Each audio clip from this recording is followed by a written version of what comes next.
ঈদ মুবারক everyone. আসসালামু আলাইকুম।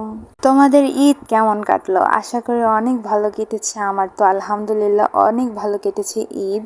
তো চলো চলো, ঈদ উপলক্ষে গেরিনা কিন্তু আমাদের অনেক সুন্দর সুন্দর গিফট দিয়েছিল, যেগুলো কিন্তু আমরা অনেকেই পেয়ে গিয়েছি। আর যারা তোমরা পাওনি তাদের জন্য কিন্তু বেদনা, মানে সমবেদনা। তোমরা কিন্তু ইতিমধ্যে জেনে গেছো যে মাস কিন্তু শেষ, আর প্রতি মাসের 1 তারিখেই কিন্তু আমাদের ভুইয়া পাশে আসে নতুন নতুন ড্রেস কালেকশন সব কিছু। তো আজকে আমরা চেক করব এপ্রিল মাসে নতুন যে ভুইয়া পাস আসছে সেটা কেমন কি এবং বের করতে কত ডায়মন্ড লাগবে। তো চলো আমরা এখন ভুইয়া পাসটা চেক করে আসি। আর এইবারের ভুইয়া পাসের নাম ছিল কিন্তু মুনলাইট ভেন্টর। নামটা অনেক বেশি ইউনিক, তাই না? আর ভুইয়া পাস যারা তোমরা নাও তারা কিন্তু তোমরা দেখতে পারবে 20% অফ রাখে। তো এইটা ছিল কিন্তু একটা ফিমেল বান্ডিল, যেটার ড্রেসটা অনেক বেশি সুন্দর ছিল।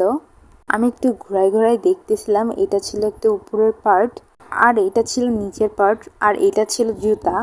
আমি যেহেতু মেয়ে এই জন্য কিন্তু আমি ফিমেল পার্টটা একটু সুন্দর করে ঘোরায় ঘোরায় দেখতেছিলাম। আর এদিকে যদি আমরা মেল বান্ডিলের কথা বলি, সেটাও কিন্তু অনেক বেশি সুন্দর ছিল। জ্যাকেট, জামা, জুতা সব কিছুই কিন্তু অনেক বেশি সুন্দর ছিল। যাই হোক, এখন দেখি আর কি কি দিয়েছে। এটা ছিল কিন্তু একটা গ্লোয়াল, যেটাও অনেক বেশি সুন্দর ছিল। আর এখানে কিন্তু দিয়েছিল একটা গান স্কিন। এটা ছিল কিন্তু M14, যেটার কালারটা অনেক সুন্দর ছিল। আর এটা ছিল কিন্তু ড্যাগার। মোটামুটি এখানে ভালো ভালো জিনিসই দিয়েছিল। তো তোমরা কে কে এই ভুইয়া পাসটা নিয়েছো আমাকে কিন্তু কমেন্ট করে জানাতে পারো। আর এটা ছিল কিন্তু একটা লুট বক্স। তোমরা কিন্তু আমাকে অবশ্যই কমেন্ট করে জানাবে এপ্রিলের এই ভুইয়া পাসটা তোমাদের কাছে কেমন লাগলো। আমার কাছে তো সব মিলিয়ে অনেক বেশি সুন্দর লেগেছে। বাট মুনলাইট ভেন্টরে কিন্তু এবার আমাদের কোনো ইমোট দেয়নি। আজকে ভিডিওটা এই পর্যন্তই।